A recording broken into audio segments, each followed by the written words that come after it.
ഇന്ന് ഓഡിയൻസിനെ കൊതിപ്പിച്ച് കൊല്ലും.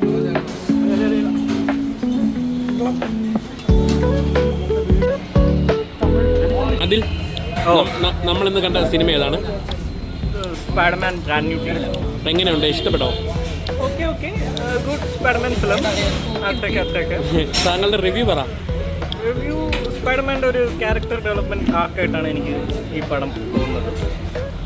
അതാണ് അതിൻ്റെ റിവ്യൂ. എന്ത് അമ്മയൊക്കെ വീണ്ടും ഓർഡർ ചെയ്യാൻ പോയിരിക്കുകയാണ്. അതുപോലെ ഞങ്ങൾ ചായ, ഹോർലിക്സ്, ബൂസ്റ്റ്, കോഫി, സാമ്പാർ വട തീർന്നു കഴിച്ചു.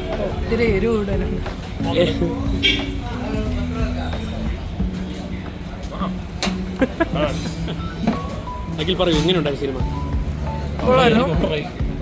റിവ്യൂസ് ഒക്കെ കണ്ടിട്ട് ടോപ്പ് ഷിറ്റ് എന്നാണ് ഞാൻ കേട്ടോ. ബെസ്റ്റ് സ്പൈഡർമാൻ മൂവി എവറാണോ? ഇല്ല അങ്ങനെ പറയാൻ പറ്റില്ല. Second best. Chai with review തിരിച്ചു വന്നതിനെ പറ്റി എന്താണ് പറയാനുള്ളത്? 4 പേര് മാത്രമായിട്ടുള്ള ഒരു വിഷമമുണ്ട്. എന്നാലും കൂട്ടത്തിലുള്ള കുറെ പേര് കൊഴിഞ്ഞു പോയെന്ന് കേൾക്കുന്നു. ഗുരുത്വമില്ല ഇതിന്റെ കാര്യം. കൊഴിഞ്ഞു പോയല്ല, അവന്മാരെല്ലാം പഠിച്ച് രക്ഷപ്പെടാൻ പോയി. നമ്മൾ തിരിഞ്ഞു നടക്കും.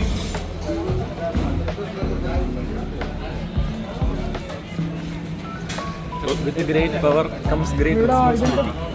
അതാണ് അമൽ ഗോപൻ പറഞ്ഞത്. വേറെ ഒന്നും പറയില്ല.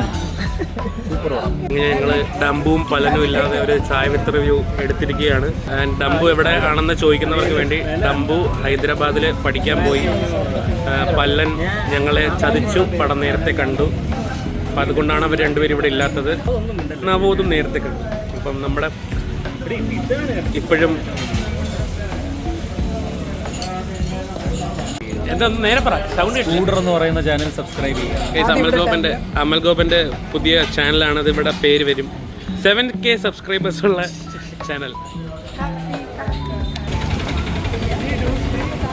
മഴ ഗൈസ്, മഴ. അപ്പം നമ്മൾ ഇവിടെ നിന്ന് പോവുകയാണ് ഗൈസ്. അപ്പം നമുക്ക് ഔട്ടർ എടുക്കാൻ പറ്റും ഗൈസ്. അങ്ങനെ നമ്മുടെ വർഷങ്ങൾക്ക് ശേഷമുള്ള ഒരു ചായ വിത്ത് റിവ്യൂ അങ്ങനെ കൺക്ലൂഡ് ചെയ്യാൻ പോകുമ്പോൾ എന്താണ് പറയാനുള്ളത്? ഡംബുവിൻ്റെ അടുത്താണ് ആദ്യം സാധാരണ ചോദിക്കുന്നത്. ഡംബു എന്താണ് പറയാനുള്ളത്? അപ്പോൾ ഡംബു ഒന്നുമില്ലെന്ന് പറയും. അപ്പോൾ അഖിൽ എന്തെങ്കിലും പറയും. അഖിൽ പറയും, എന്തെങ്കിലും പറയൂ. ഇനിയും നമുക്ക് ഇതേപോലെ കൂടാൻ പറ്റട്ടെ. 4 പേര് കൂടുതൽ ഇനി നമ്മൾ സാധിക്കും. അതെ, നമ്മൾ ഡിച്ച് ചെയ്ത് പല്ലനും നവോദും എല്ലാവർക്കും അത് ഞാൻ ബ്ലർ ചെയ്യും. ഓക്കെ ഗൈസ്, അപ്പോൾ ബൈ. എല്ലാവരും അമൽ ഗോപന്റെ ചാനൽ ഞാൻ ഡിസ്ക്രിപ്ഷനിൽ കൊടുത്തേക്കാം. Go check.